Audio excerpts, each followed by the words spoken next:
So, yeah, so we'll have it recorded, Wayne, and then you can check in anytime. Okay.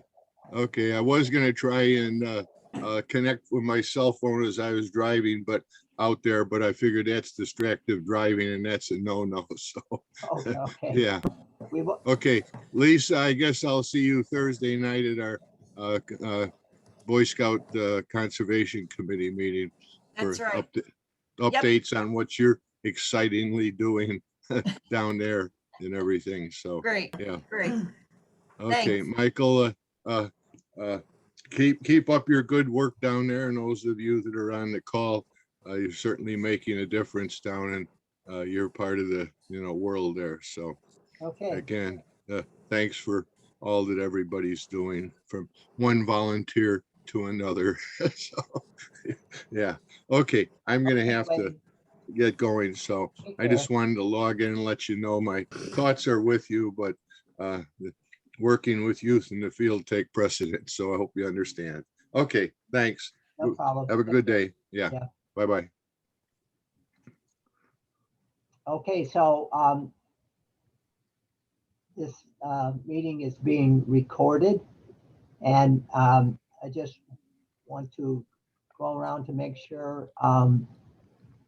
See, we have Lisa, Marianne, Colleen, Jeremy, Strickland. Are you on, Jeremy?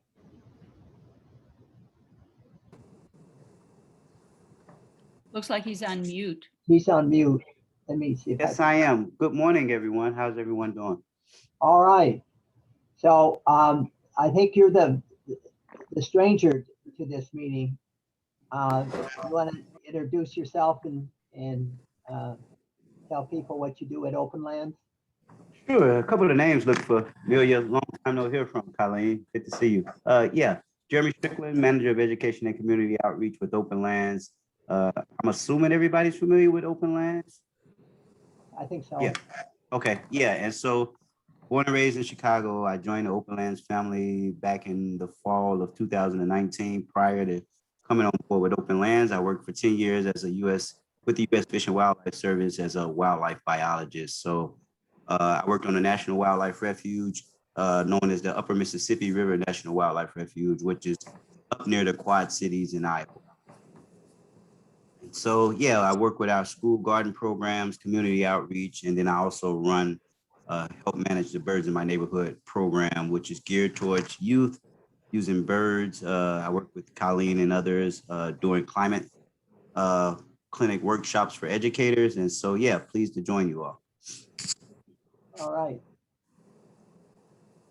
So why don't we just get started today with today's speaker, and then we could talk a little bit about her presentations afterwards, and we could have a little short Q&A session if you wish.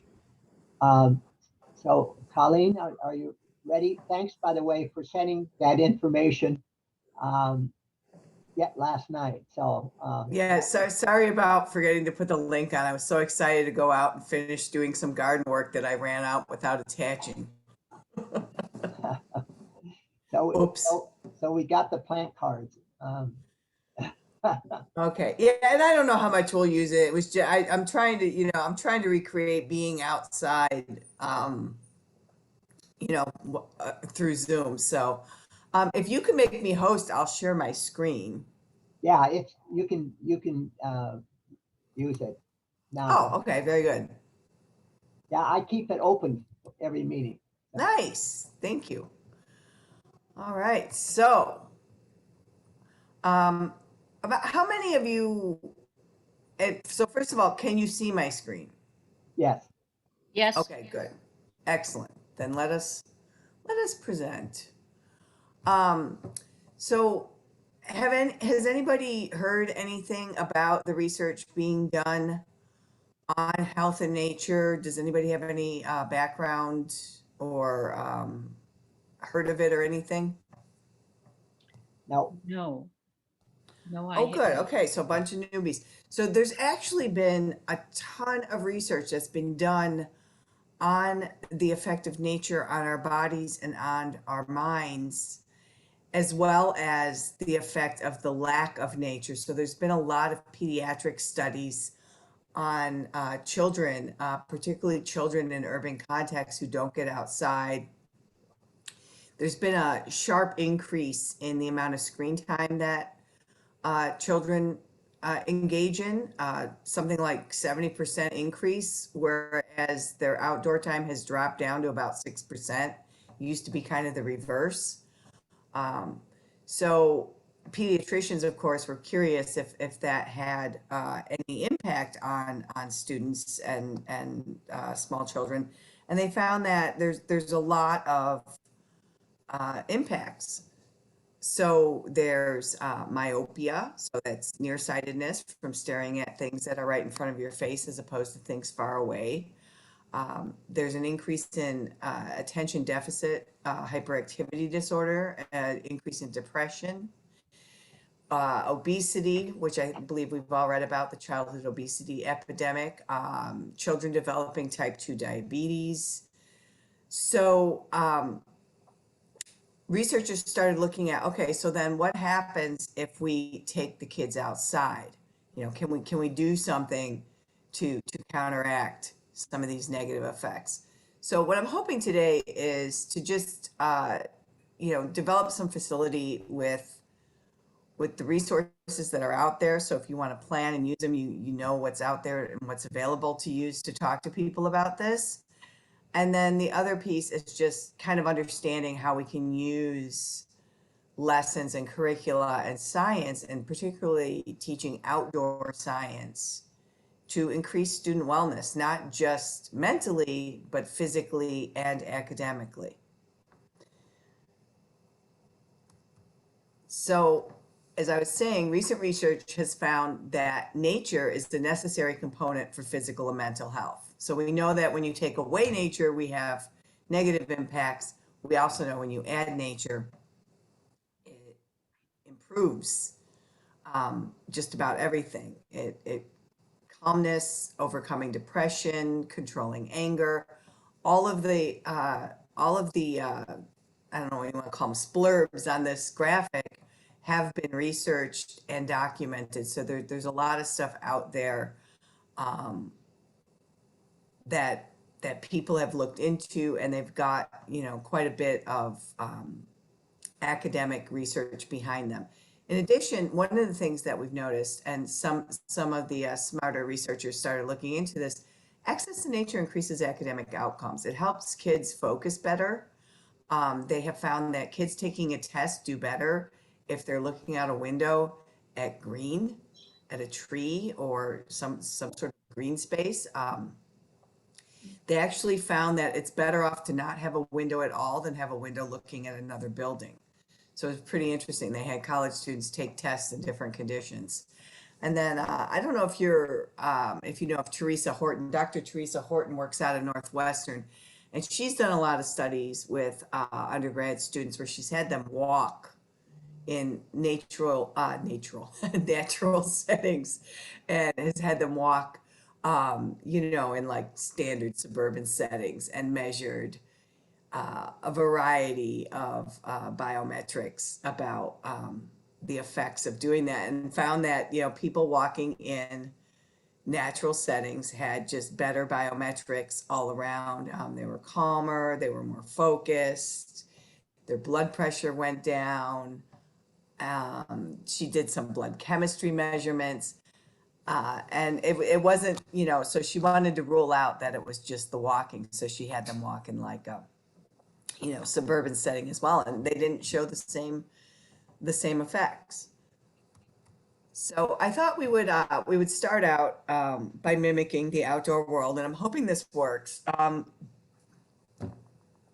realized I forgot to put I forgot to hook up my screen here, so bear with me. It's Saturday morning. I'm having a bit of a problem. So I'm going to put on a YouTube of some birdies, and we're just going to listen to the birdies. So I'll talk you through this, but let's just make sure first that you can actually hear my garden spectacular. My cat loves this, by the way. If you have a cat, you'll want to get this. I apologize. There we go. Come on. Okay. Should have done this earlier, but I was too busy making coffee. Can you hear the sound from this? No, No, Okay. Could you hear the Verbo ad? no. no. Oh boy. Well, this is exciting. Oh, now I hear it. Wait, I just heard that. Okay, cool. Yes. All right, so we're gonna get some birdies. So, what I want you to do is I want you to sit, as straight as possible in your chair. Get your feet on the floor. Get comfortable. Close your eyes, and we're gonna listen to the birds for a minute. You don't need to see them. You can just listen. And we're gonna breathe in for a count of 6.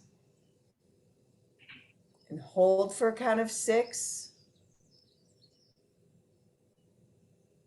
And exhale for a count of 6. And we'll do that again with that slow, measured breathing. In for 6.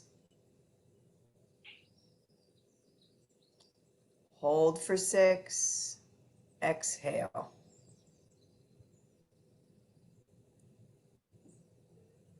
As you're listening to the birds, do you hear a bird that's closer than other birds? Actually, I can hear birds, but to distinguish things like close or far, that's very, very difficult. Right, because it's on a video. But you would want to ask kids this. Oh, I see. I So see. yeah, Okay. but you do hear.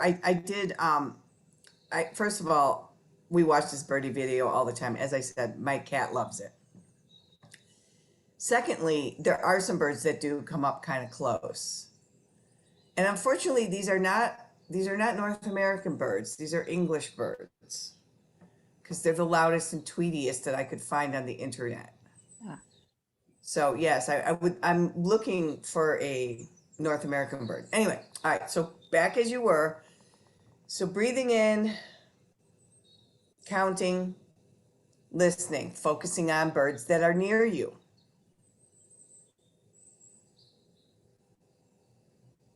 Are there birds that you hear in the distance?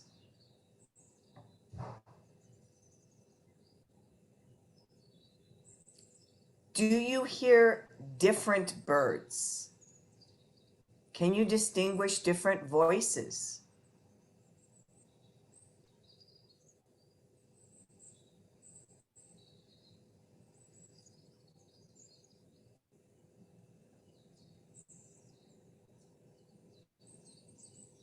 Do you notice if any of the birds are having a conversation?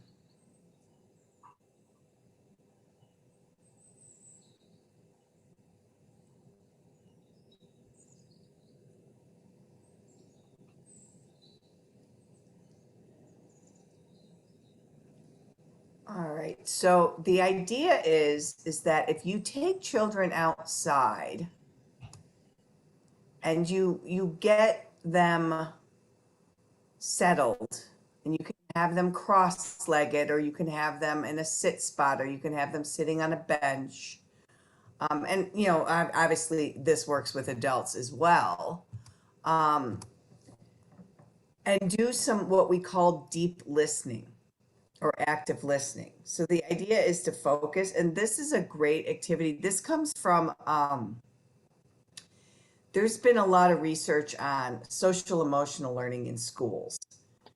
And there's a lot of programs out there. And it's funny because a lot of them are based on yogic principles. But the mindfulness through active listening is not something particularly new. You might find it if you're doing meditation. You might find it in a yoga class.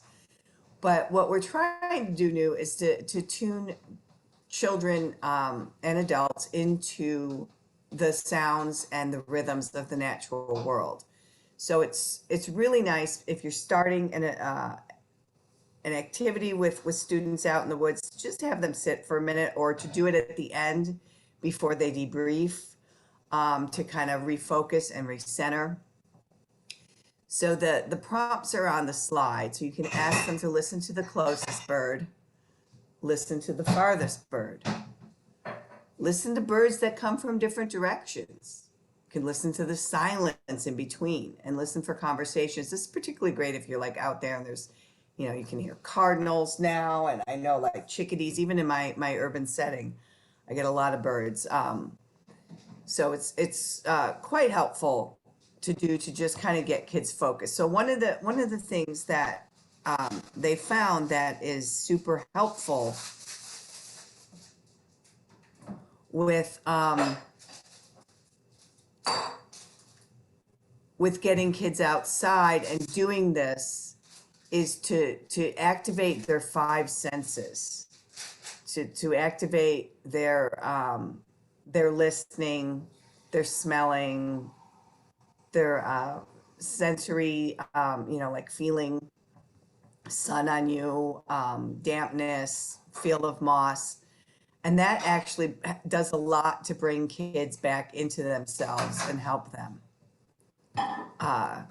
start to develop a sense of calmness and well-being. So the activity I thought we would do, and it's a fake activity, is it comes from plant adaptations from Mighty Acorns. And what I'm going to ask you to do is move some plants around. And of course, it's virtual. But I want you to be thinking about, like, what are the wellness implications if you use this outdoors, if you had children actually go and examine plants, look at their structure, look at their adaptations, look at the way they're built. So we're moving from, one of the ways we can develop that calmness and that sense of well-being and that social emotional health is we can activate the sense of hearing and listening, right? But now we can do observation, and close observation is another really great way to have kids kind of step outside of, their internal, the noise that's going on all the time inside of our minds and our bodies. So let's go to the Jamboard. I will put the link in the chat. I'm going to just orient you quickly to the Jamboard, though. So the Jamboard has a bunch of photos, and in creating this for I think to get to the chat I have to stop sharing. I'm sorry. Someday I'll learn how to use Zoom. All right, here we go. Let me put this in the chat. Okay. Send that into the ether and go back to sharing the screen. All right, so we've got these plants. I sent you the sheet that's got the plant descriptions. It's super hard to kind of come up with these virtual activities, and I tried so hard to get the descriptions of the plants on the Jamboard, but it just didn't work. So I settled for sending you the descriptions of the plants because it's kind of hard to do this visually. But I think we all, as naturalists and as people who are familiar with these plants, we're all kind of out there, right? So I'm going to ask you, and if you have a lot of kids, you can make separate Jamboards. You can just make copies of it. So if you you go up here, you can make copies. There's other spaces. You can go over to this here, which will help you make copies. So you can assign groups of kids to this if you're still stuck doing things virtually. But ideally, you'd want to do this outside. So one of the cool things about Jamboards is you can take sticky notes, which is over here. You can write on the sticky note, right? And you can post it on here, but you can also move the pictures around. So what I was going to ask you to do is, do you want to take a minute, discuss amongst yourselves? I think there's only like 5 or 6 of us. We can work as a small group. How would you group these plants? How would you sort these plants? Using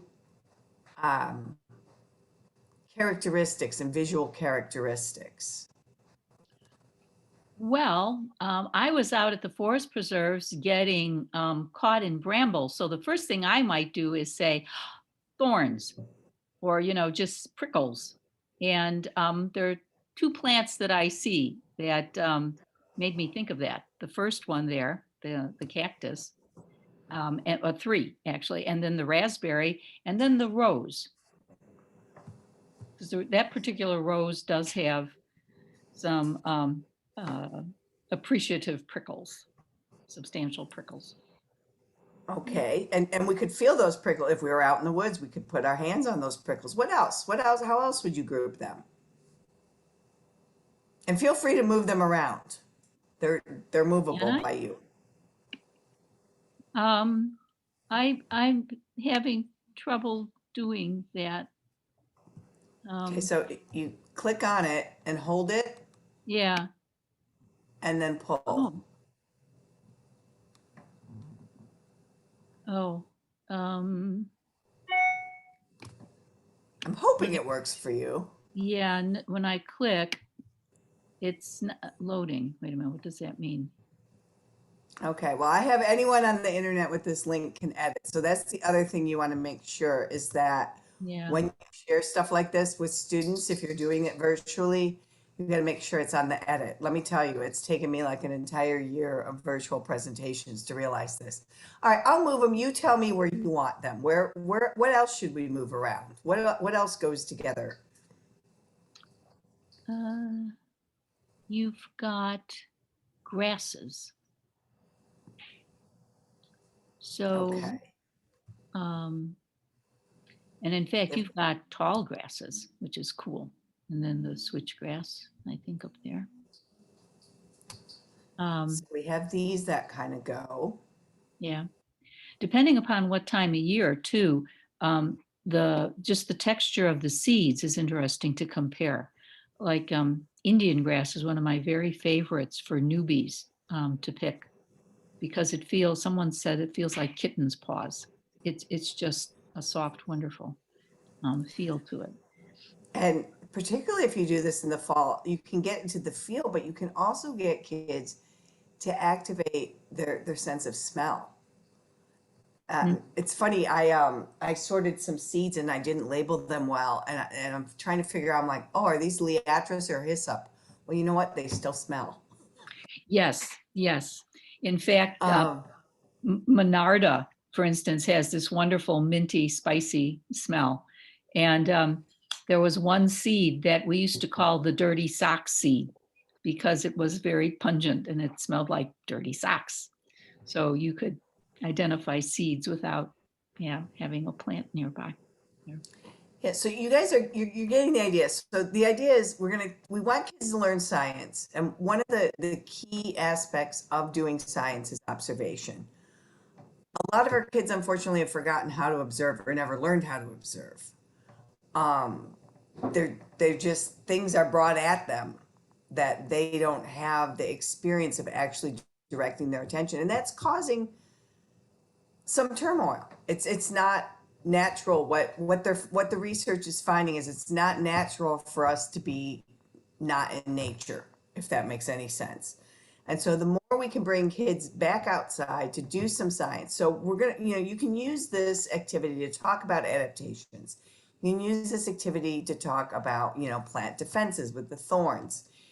But you can also do the same activity. And, this is my favorite, is that you want to get some bang for your buck, right? If you're going to teach it, you might as well teach all of it. So you can use this to do some social emotional therapy with the kids where they're smelling, they're slowing down, they're observing, they're touching.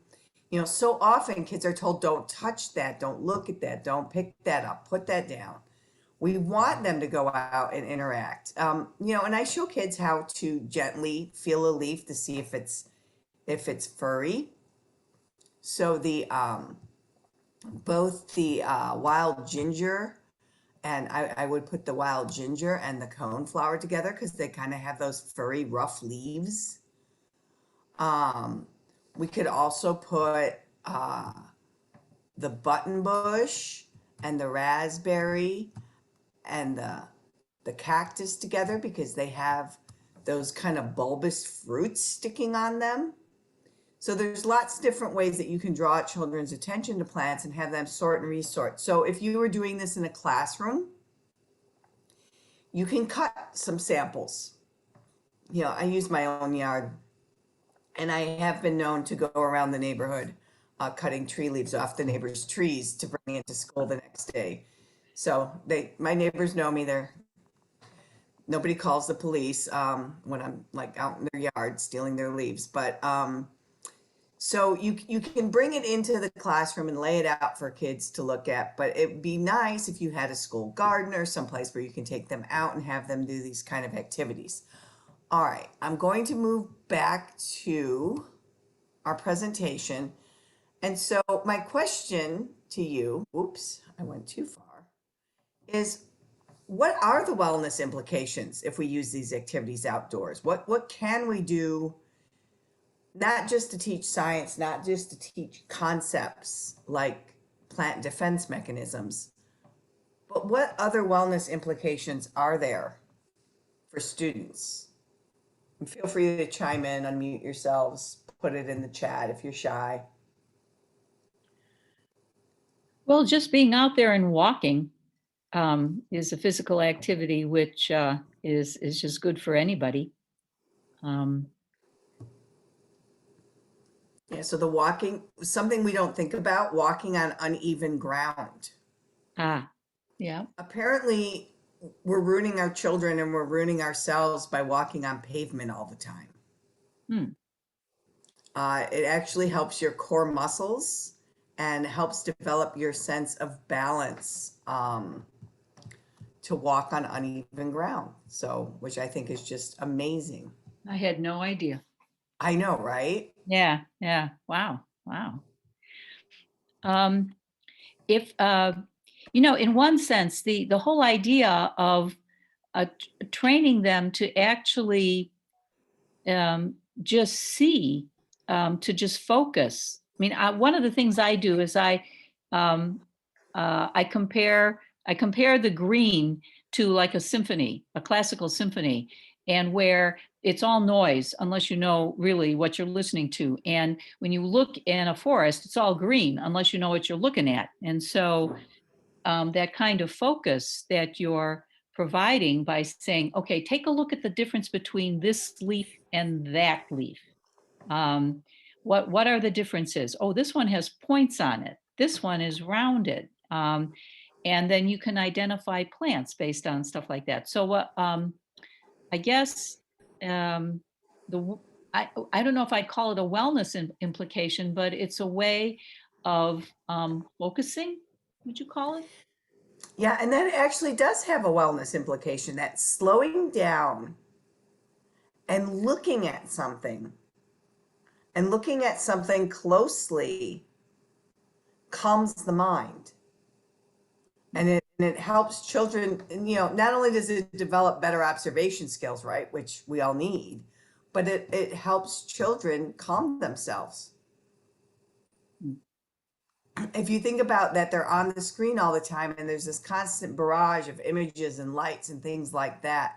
To be able to look at something closely, look at something far away, change the focus of your eyes, that's like super important.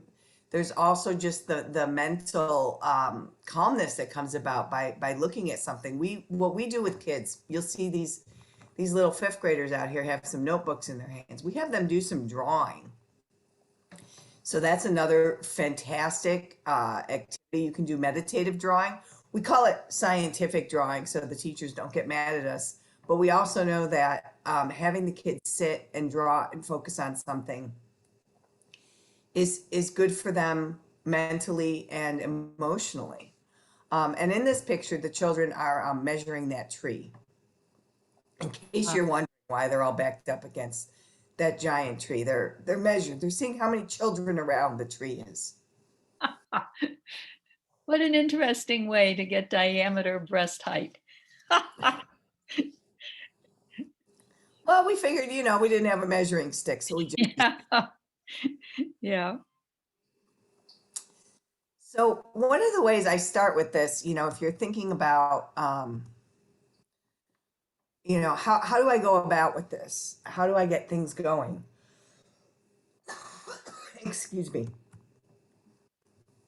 Is think about big ideas. What are some of the big ideas you want to convey? So I don't necessarily just go to content right away. So, I want kids to understand that we can change habitat or that there's different plants and animals in an ecosystem. And then I can design some activities around those big ideas and those guiding questions that include elements of social emotional stimulation, as well as some more meditative activities, whether it's observation or even if you're talking about changing a habitat in a negative way or a positive way, you can get kids out doing restoration, which we do all the time in Mighty Acorns. I let the child, I was in charge of the exploratory hike here, and I let the child climb the tree because I thought that was a really good experience for this child who has grown up in Bronzeville. She's a fourth grader, and there's some big trees in Bronzeville, but I got a feeling her mommy probably makes her get out of the trees. So Miss Colleen just let her go ahead. Plus, it was one of those really easy to climb trees, but you get the sensory, the feeling, the touch. But then when we come down, we have a bigger connection to that tree, and we can start talking about, well, how can we improve the habitat for that tree? And maybe we look at soil, maybe we do some deep observation, maybe we just look at the trunk. So there's lots of different ways to kind of tie this in to make it formal learning, as well as tying in the social emotional and the meditative aspects. My cat is here, sorry. And that, that's one of the things is that, teachers always say, I don't have time. We have to teach reading, we have to teach math. Well, if you take a few minutes just to focus kids, they'll do better at reading and math. And then we can also include a little science. So probably preaching to the choir. So lastly, I have this Rachel Carson quote from A Sense of Wonder, and I wore my Rachel Carson shirt today. There's something infinitely healing in the repeated refrain of nature, the assurance that dawn comes after night and spring after the winter. And also just the rhythms. They found that being in a forest with the light going through the leaves, or listening to the sound of waves, or the sound of wind through the leaves, those all have a certain cadence that does something to the human mind that's restorative. And I realize I'm botching this, right? Because I'm not like a neuropsychiatrist or neuropsychologist even.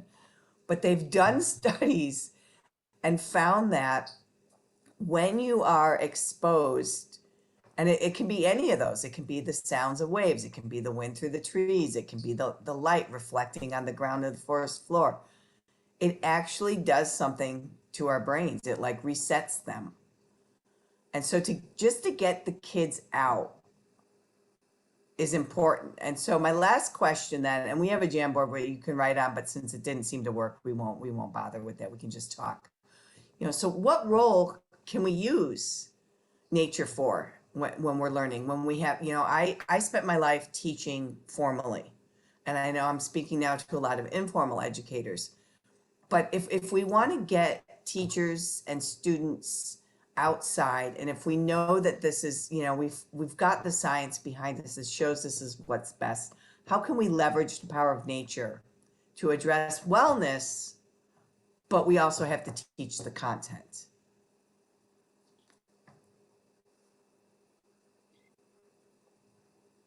You looking for comments? Well, if you want, you could jump in here. I've been talking a lot.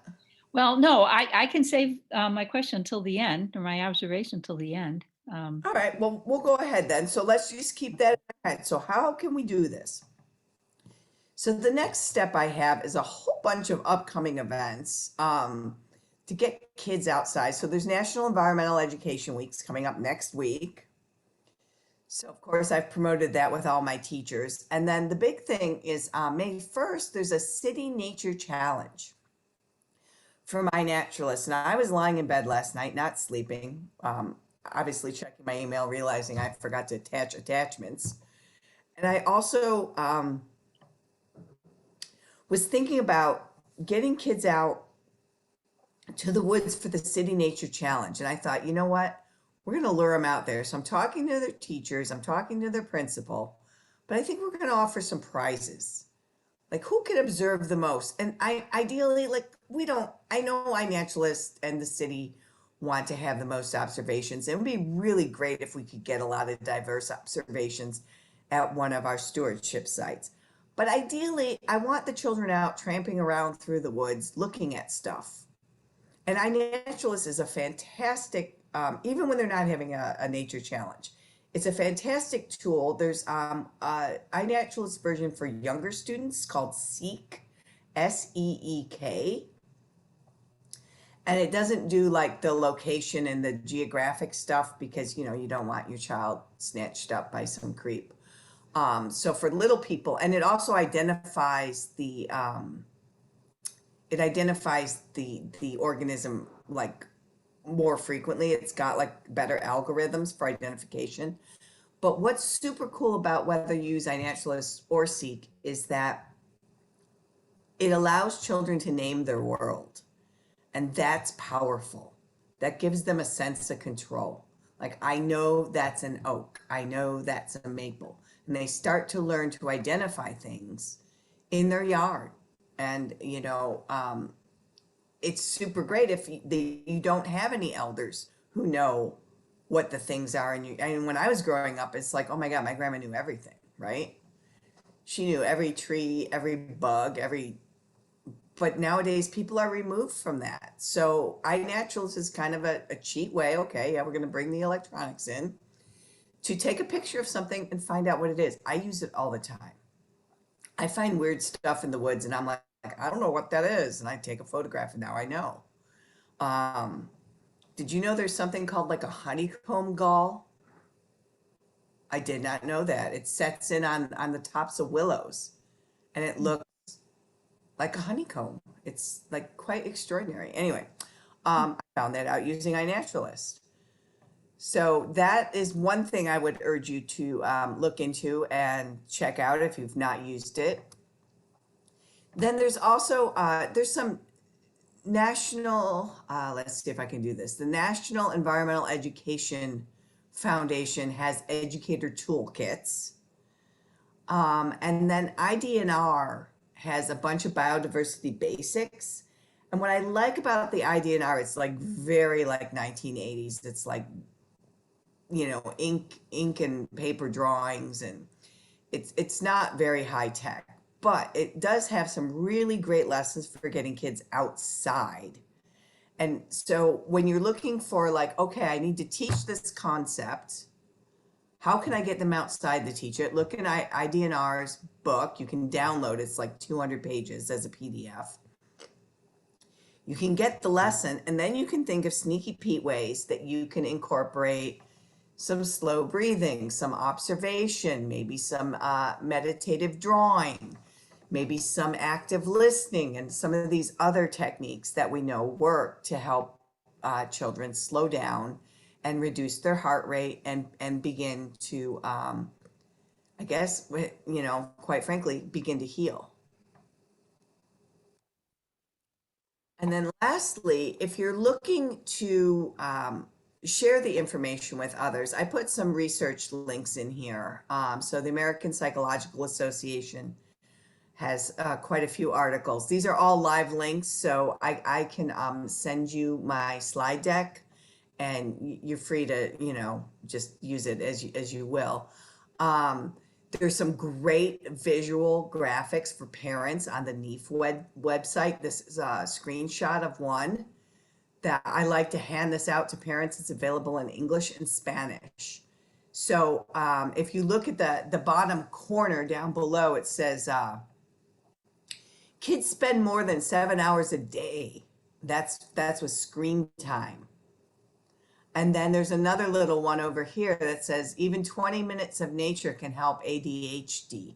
So it's just got all these like little snippets on a nice little graphic that's kind of user friendly. So that's available from NEAF. And then there's some other links here that the National Institute for Health, the Child Mind Institute, and the American Psychological Association, they all have some research and some kind of heavy documents. But if you're interested and that's something that you would like to pursue and know a little bit more, they're there.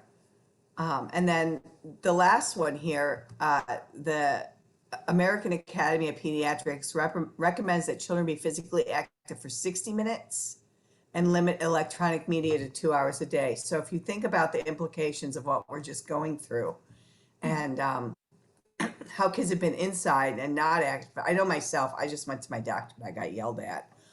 I was like, but pandemic. She's like, yeah, you can go out and walk. You know, we've got kids inside. They've been inside for a year. When we come back to something resembling normal, I think it's really going to be our job as educators, as formal educators and as informal educators, to get kids outside, to get kids moving, and to, and you know, not just for physical exercise, but just to kind of heal the trauma, get them outside, looking at things, feeling things, smelling things, and get them away from the screen. And try, you know, I think it's a habit. So the more we get them out, the more they want to be out. Like if you don't know what you're missing, it's hard, you know, it's hard to know that you're missing something. So I think the more we can get them out and they know that they can go outside and they know that it's an option. And again, if we're in spots where we can't get the kids outside, let's bring nature in, because there's some benefit to bringing in like stones, having kids sort stones and feel stones and look at rocks. You can have them sort different twigs from the spring or the winter. So, and of course, there's my leaf activity where I go out and get a bunch of leaves for the children to sort. So there's lots of different ways for us to bring nature into our classrooms and into our informal learning settings. So that's about it. I'll stop sharing and make sure I send this to everybody before I forget. And then any questions or comments or conversation that you want to have on this? I think this is Mary Ann. I'm sorry, I don't have my picture. I updated my my iMac and I still haven't figured out how certain settings need to go with the new screens and everything. But anyway, my comment really was that the whole idea of bringing the classroom in. So it sounds like it's really important for schools to have school gardens. I mean, because everything that you've just talked about can be really enhanced if there's just a simple garden very close by. Native plant garden, you know, for me is even better, but just to have that garden. Is that is this research motivating a movement in school gardens? Is there more of that in the city, in the suburbs? And you know? You know, unfortunately, no, because the school system, I can't even talk about CPS without my blood pressure going up. You know, and Jeremy, it's great that Jeremy's on this call because he's working with Open Lands to put gardens on the grounds. There's another group also called Big Green. They used to be formerly the kitchen community that put food gardens on school grounds. And, you know, quite frankly, if I were the benevolent queen of the universe and I controlled CPS, the first thing I would do is tear up all the asphalt around schools. Yep. And Yep. put in green. Yep. Because there's no reason we should have children. If you go and you look, you know, and this is where I get a little crazy. North side, there's some really nice school gardens. And far southwest side, there's some really nice school gardens. But then you go to like schools in Little Village and they have asphalt. Hmm. And, you know, in trying to get that addressed, you have to jump through a million hoops. And I'm working with teachers. We're working to write grants. We're working to see if we can do something with the Metropolitan Water Reclamation District, or if there's some other, some other options. But it's pretty expensive. But I feel like it should be like a city infrastructure thing, because it's going to increase more permeable surface, Yes. and it's going to prevent flooding, and it's going to put water back in the watershed. So we got that going for it. And two, we know it's like super healthy for children. I mean, for them to be able to go out and do exploratory work in the garden, doing tiny little quad studies, counting bugs. I put gardens in every school I worked in. That's kind of, it's funny you brought it up, Marianne, because that's like my solution to everything. I'm like, well, you just need to plant a garden. Obviously, we need to plant a garden. So, and I would put in native gardens, I would put in food gardens, whatever kind of garden we could get going. But there was actually one day where my second graders and I were late for gym, if you can believe it, because they will remind you when it is gym, because we were lying on our bellies watching an anthill. We That's forgot. so cool. We were busy. But yeah, it entrances children, but they need to be shown how to do it, because it's not just natural. Maybe it was when I was a kid, Yeah. but I also had grandparents who were avid gardeners. They were from Italy. They're the old world. What do? You come home, you make a garden. You got to put grapes. You got to have your grapes.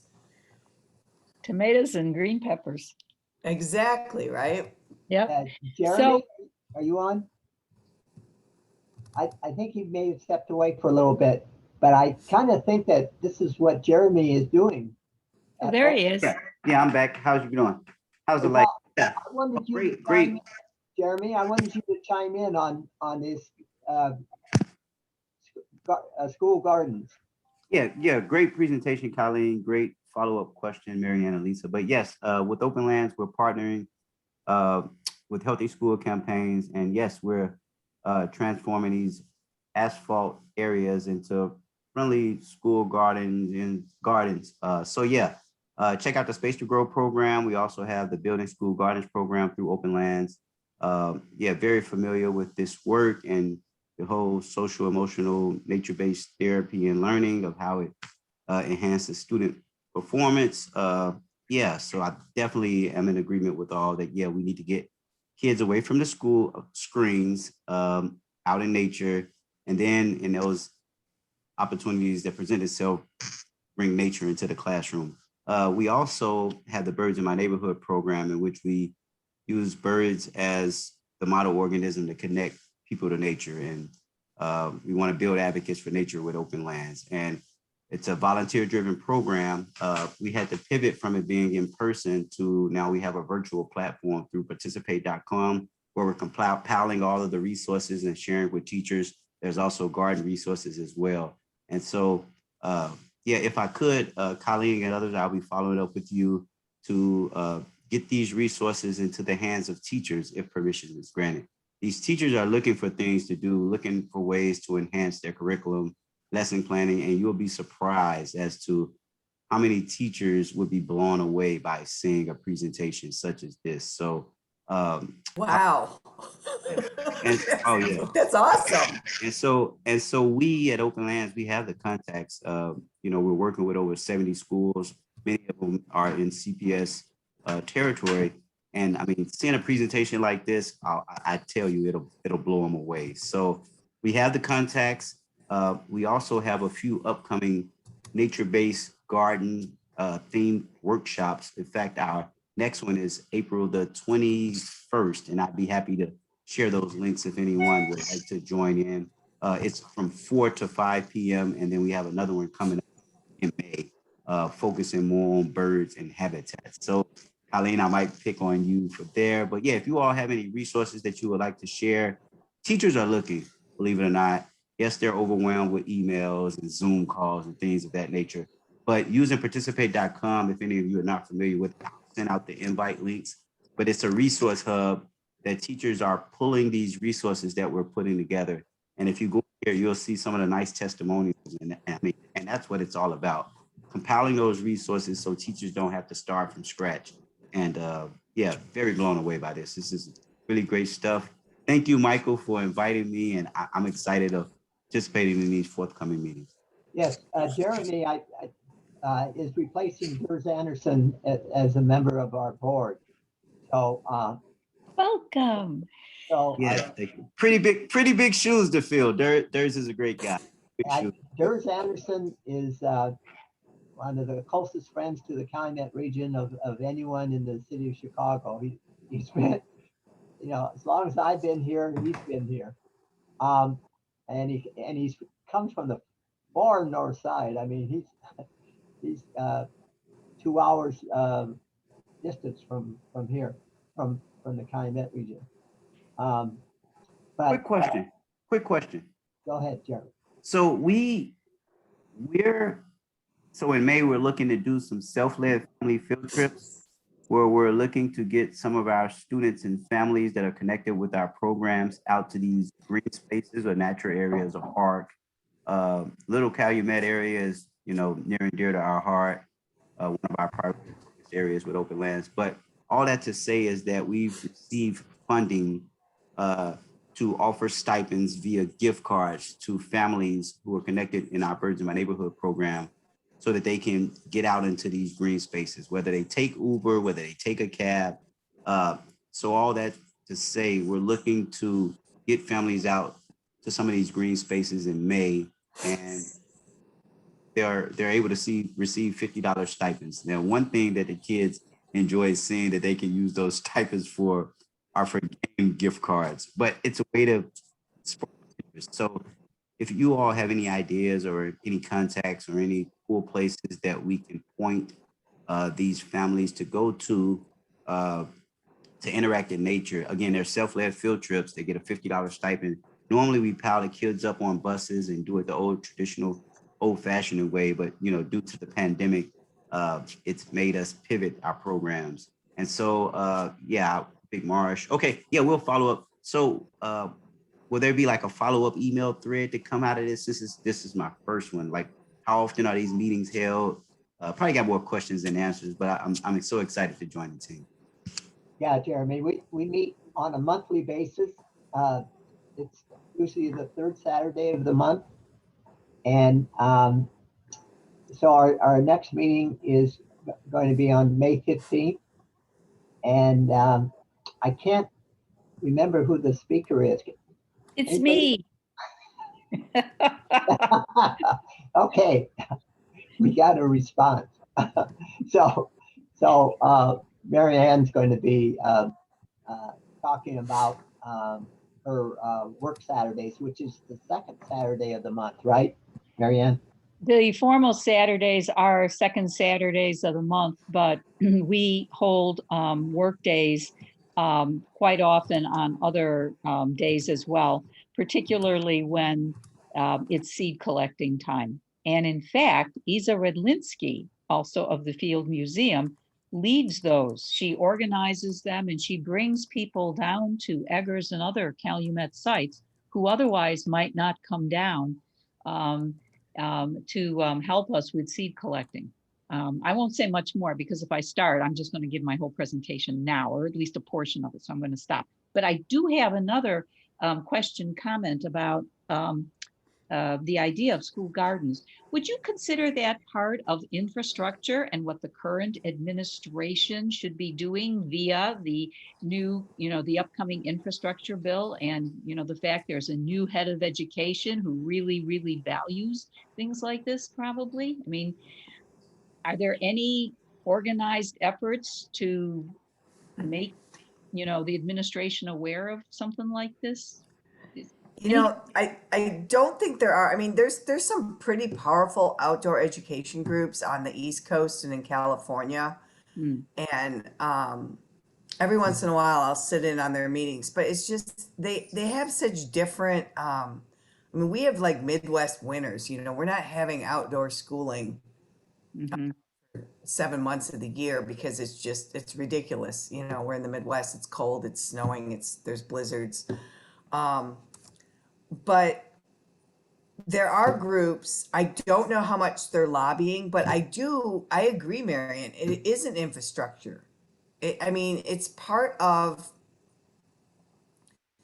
combating climate change. It's part of combating the impacts of climate change with increased flooding and extraordinary rain events to have permeable surfaces. And then we know with, you know, 60% of the population going to be living in urban areas very shortly, that it's more important than ever to get not just children, but adults out into nature. And so I would say, like, if you want to get people, so Jeremy is talking about, oh, we have people, they can take Uber, they can go to Big Marsh. But also it would be, I mean, what if they just went out on May 1st and walked around their block and documented whatever's there? You know, if you just go out and observe what's there. And I realize, you know, some neighborhoods, believe me, I've worked, you know, in some neighborhoods where there's nothing. There's, you know, but we had teenagers go out and document the sidewalk cracks. So they figured out what plants are that grow in sidewalk cracks. And Great point, Colleen. Yeah, for our Birds in My Neighborhood curriculum, we do have those student journals. Some of them use them as coloring books, but they can incorporate science and math, you know, at home while observing birds, looking out their window or sitting on a porch, or yes, going for a neighborhood walk. But I'm going to be sharing a link as well to participate.com, and there you'll see some of the supplemental resources. So go ahead and sign up. And if you have any materials that you'd like to upload, you know, let us know. Teachers are using them. They'll definitely give credit where credit's due. So I'm really excited about this. Thanks. Jeremy, I just want to remind you that this is being recorded and it will be on Ollie's website probably within a week, along with the other earlier meetings that we held. So, so you just might want to take a look at some of those earlier meetings. But I also kind of want to make an observation about Colleen's kind of approach to nature. And I can remember when I was in about junior high school, that was about the time I started to go out hunting with some of my friends and with my father. And I lived in a small town in eastern Iowa. But I did something that I never shared with anyone else until I was at the Big Marsh Bike Park. And I was meeting with Stephen Bell there. And on the wall there, they have a quote from, I think it was a woman author. And she was talking about when she goes out into nature, she goes by herself. And I read the quote and I said, wow, that's what I did. When I was in junior high school, small Iowa town, I would get my shotgun out and put it in my arm, and I would walk outside out of town. And when I got to a place by myself, I would stop and come to a tree, sit down, and within 5 minutes, all of nature returned to the spot. And I would just sit there. And I would sit there for 15 minutes, just observing. And it was, I don't know, it was just so attractive to me to do this. And then I'd get up and I'd walk out walk back into town, maybe another half an hour walk. But I did this on more than one occasion, and I was just attracted to getting out and by myself and sitting down and just observing nature. And no one told me to do this or anything. It was just something I did. And when I read the quote, I turned around to Stephen. I said, "Hey, this is what I used to do," and that kind of bore out what she was trying to say, I think. But anyway, just an observation. And see, I'm still sane, so that helped to keep me that way, I think. Colleen, I'd like to comment on, I think it was the third attachment that you provided in your email. And the good and the bad. And let's start with the part the one that I consider not so good, the bad one. And it is the one dealing with mushrooms. It is, there's a lot of great questions about mushrooms, but then they mention picking the mushrooms. And since I work, as a volunteer in the forest preserves, picking anything is anathema. And that one hurt me, even though they said, make sure you leave enough for others, and the spores are the way they describe what spores were and everything. But the whole idea that giving approval to picking, even in a limited fashion, made me wince. The really wonderful segment in that same presentation was the one where they referred to the fact that someone who plants trees is really looking out for the future with a sense of hope. And that quote, and it sounded as if it was, an East Indian philosopher who was being quoted. That just totally describes restoration, and that's going to become my quote for the future. It's a wonderful, wonderful concept. But I do have a question for you, and that is, what is happening to Kimby, to Mighty Acorns, to Earth? What is happening with the Chicago public school system and that whole beautiful program down in Calumet? Well, Marianne, ironically, that was something that was keeping me up last night. Oh. I don't know. We're gonna figure something out. I got some crazy ideas. I need to pitch them. I need to talk to some of the principals, not principals, but the people who are in charge of the Kimby program at CPS and who do the high school work.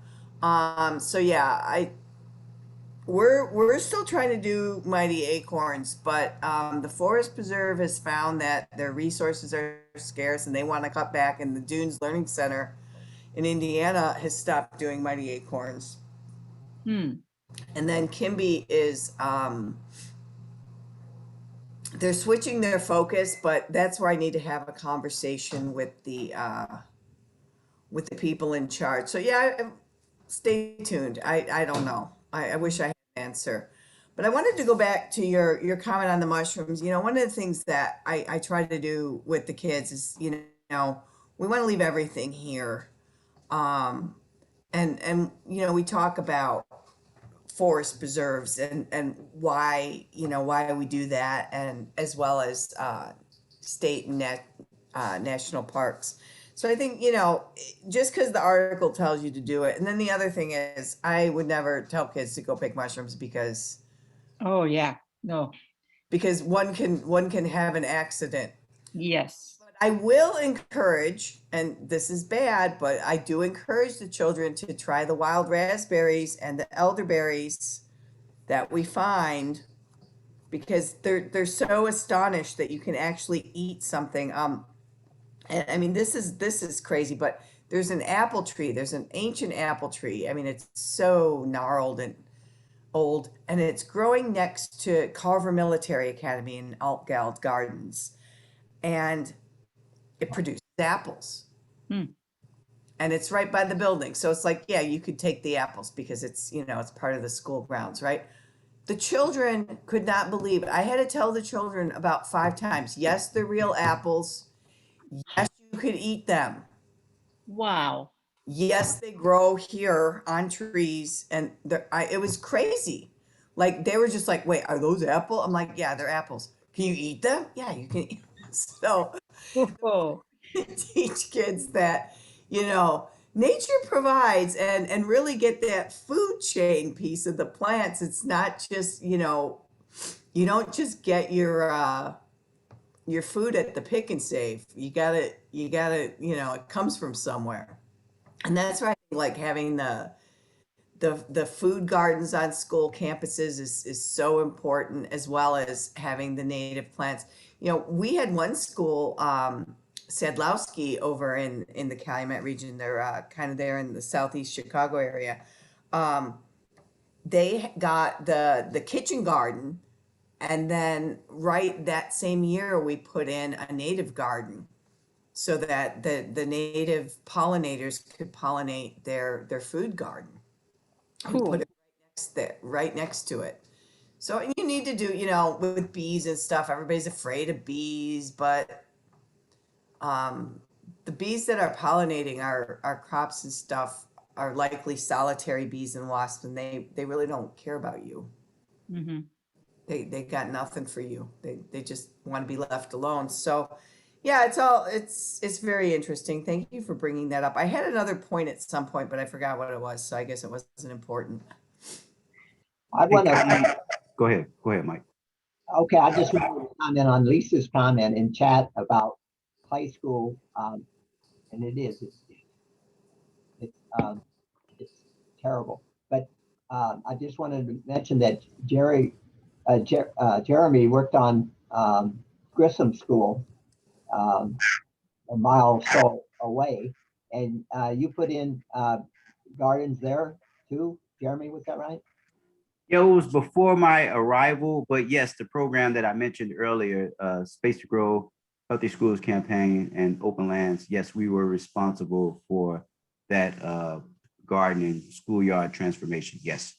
And it's an amazing transformation. And to see, that also kind of shows where we are though in the world, because that part of Hegewisch, it is a little bit more healthier than where Henry Clay is. So they have, how can I say this? So Grissom School probably has kids that are a little more economically advantaged, where Henry Clay has kids that are pulling in from the trailer court, who live in apartment buildings, and that school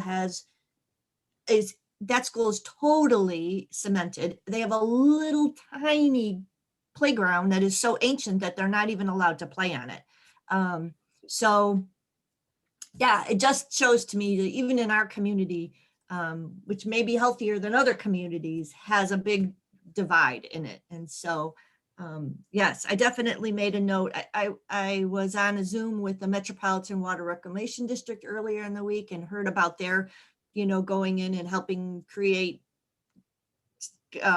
playgrounds. And so I've been very quiet during this whole presentation because I take notes. And so I have a whole page full of notes and things that I want to follow up on. And yeah, so thank you for all of this. I mean, just even planting the seed, you all have planted the seed for all of us to become a little bit more involved, or to think about what we can do differently in our communities. Again, I work with Cub Scouts, and so we do a lot of hiking in lots of different areas. We were just out last weekend out in Indiana hiking in a prairie. And so all of your note, I've taken lots of notes, so that next hike we can maybe stop and think of, take a time to stop, look around and listen, and get them more engaged. And I will definitely share this presentation with our parents too, so that they can maybe, I know many people are just so overwhelmed with Zooms and things that it's just so hard to get people to to stay connected to things. But it's all a process. And so it's all about planting the seed. And some seeds, some flowers take longer to grow than others. Some trees take longer to grow than others. So we all have to be patient too. I think sometimes, like Colleen says, you find yourself up in the middle of the night thinking about things and going, I got to do this, I got to do that, but I want to save the planet today. And it doesn't always work that way. So Yeah, I would like to keep you, out of my little problems there where I'm thinking about things. But I did want to say that, working with young children like Cub Scouts, if you're, you want to get them out and you want to get them to quiet, that's like the hardest thing to do is get those darn kids to quiet down and appreciate nature. Yes. So there's some, you got to build up to it. It's like building stamina towards like being quiet. So we always try the quiet game. With birding, we do like, we're going to listen for birds. And if you're talking, you can't hear the birds and then you can't find the birds because you use your ears to find the birds. Sometimes I often say that whenever we hike, we never see a darn animal or bird because they see us coming and they're like, we're out of here because there's all these. they hear you coming. They hear us If I know anything about those small people, they right. hear you coming. Yes, they're so excited to be outside. But I think that's one of the things we talk about is like, so let's give them some time to run around and get their yayas out, climb this tree, find that stick, and then we can maybe settle down to do a little bit of listening, a little bit of birding, things like that. Because you Right. think about it, they got so much energy to burn. You gotta let that out first. So just patience if you're trying to get kids to do some sustained. We did have a group of our scouts participate in the big sit at Big Marsh, which was good because the birds that they were viewing were way off in the distance. They were all marsh birds. So Edward is his name. I can't remember his last name, from Audubon Society. He did a really great job of still keeping the kids engaged and talking, but while still being able to bird. So he's a great resource if anybody is able to. I'll have to find his name.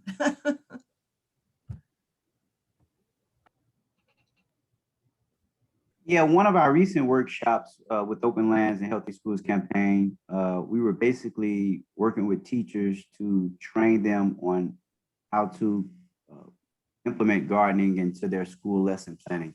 And so we had some activities where the students can make seed bombs and plant them in their local school gardens to enhance their observational skills. And so that was one cool activity I'd be happy to share out with the group at a later time as well. It's all about compiling resources and getting them to the hands of the teachers so that they can put those in the hands of the students and the parents.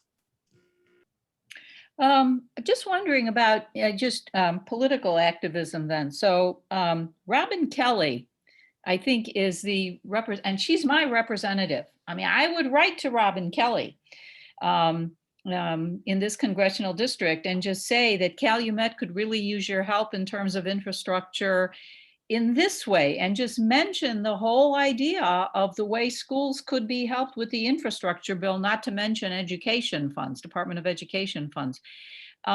Michael, does Owly or Jeremy with Open Lands, are letters like that worthwhile to compose and send? I mean, or just Absolutely. to put them? Absolutely, from my understanding, absolutely. Yeah, I think that's important. And I send a lot of information to Robin Kelly, and I don't know what she does with it, but I think letters directed to them, particularly by a teacher, would be very effective. And maybe I usually don't get responses, but maybe on this type of appeal, you would get a response. Mm-hmm. Does the Field Museum, I mean, it seems to me the Field would have to stay more apolitical than other organizations when I don't know. I don't know about the Field. Well, they're getting dragged kicking and screaming into the equity discussion. So there's that. But yeah, we try to promote it through our programs and stuff, is particularly, about nature and restoration and conservation. But yeah, the museum does not try to take a political view. Mhm.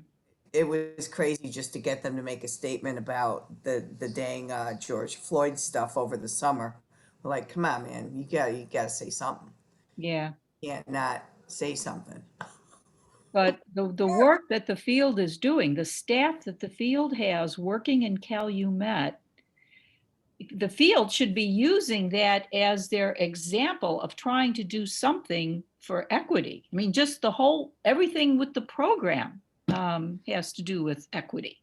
And, well, okay, that's enough of that. Is it something that, Michael, is it something that you can draft a short statement that we can, all the people that are participating in this group can sign so that it's coming from this small entity, you know, on the southeast side?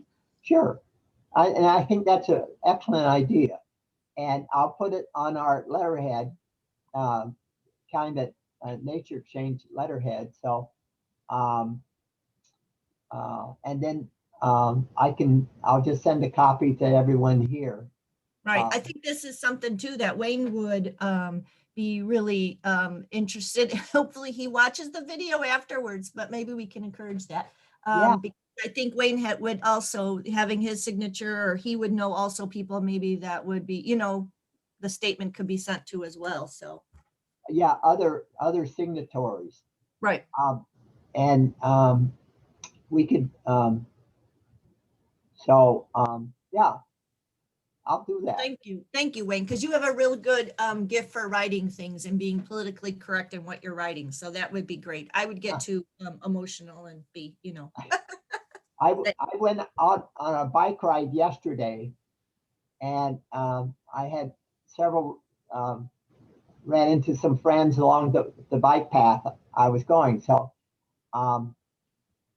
but and after the exchange of information, and I returned, and I sat down, and I had a busy day yesterday, but I sat down and took about a half hour just to write down all my to get rid of all my anger that was produced with these conversations about the environment, and so those are the things that you know, I'll put in a book, but I won't send to anybody because it was just out of.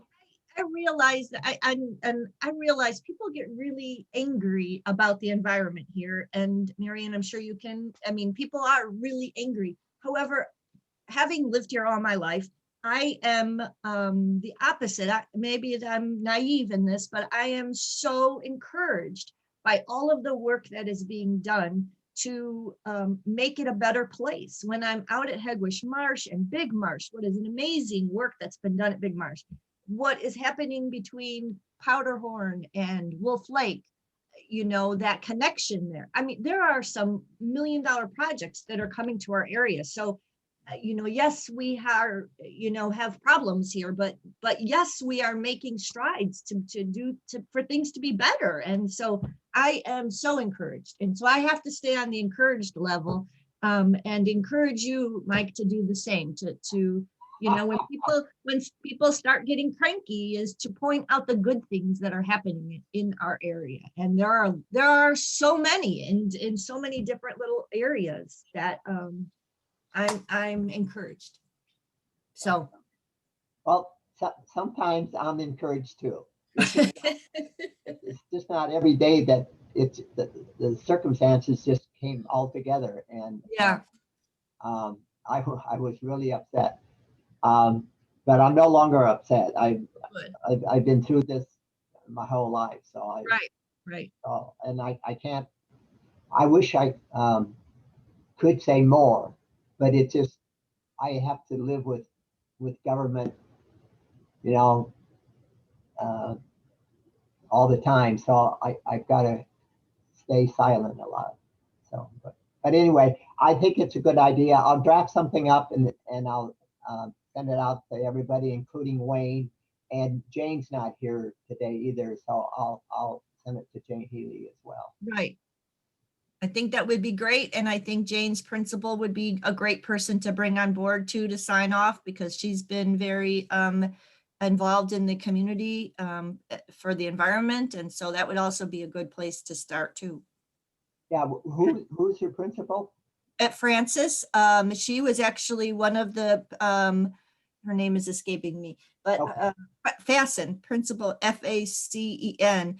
And she was actually one of the 3 that brought that suit about General Iron. General So Iron, yeah. yeah, she's one of the principals, one of the people that is actually filing suit with Oh. so she would be a great person. Thanks add for thanks for mentioning that, Lisa. I did not know that. Yep. So more information. So I'm going to kind of bring an end to this because we probably have to go out to the garden and do some work. Right. I grow plants, so I have plant in the basement, and so on a warmer day and more sunlight, I take them out into the patio so they can get some sun, and then I bring them back in at night so they don't. But anyway, so I have those things to do. I will, and just remember this will be recorded, and you can come and distribute it to whomever. It's public. So and with that, I just want to thank everybody for participating and Colleen's comments. And just to remind everybody that our May 15th meeting, Marianne will be the speaker. And I also want to mention that Stephen Bell of the Big Marsh Bike Park will be the speaker at the next Calumet Revisited Zoom session. And that's going to be at 5 p.m. Tuesday, May 4th. And several of you have already signed up for that. But Stephen has a great operation over there. They're going to officially open probably in another week or so, and so I really look forward to that as well. So anyone has? He would be a great person to bring on to present here as well. I'll do that. I just when you mentioned that, I didn't want to invite him to 2 events so close together. Right. So, Right. Maybe he could come to the June 1 or July, or Yeah. And there's actually another question. Once the school year ends, do we want to continue to be on Saturdays, or is that is there a better day to have meetings?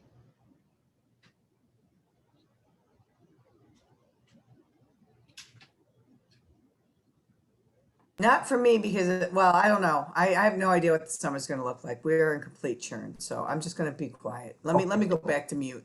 it's crickets. I was going to say it's crickets. Do you hear the crickets? I hear crickets. Okay, so Wait and see. How about we wait and see what happens in the world? yes, let's wait and see. So with that, let's end it all, and I'll see you in some of you in a couple weeks and some in a month. Great. So, okay, so take care. Thank you for your Take continued care, everyone. leadership. Bye. Bye. Thank you, Colleen. Thank you, Michael. You're very welcome. Bye.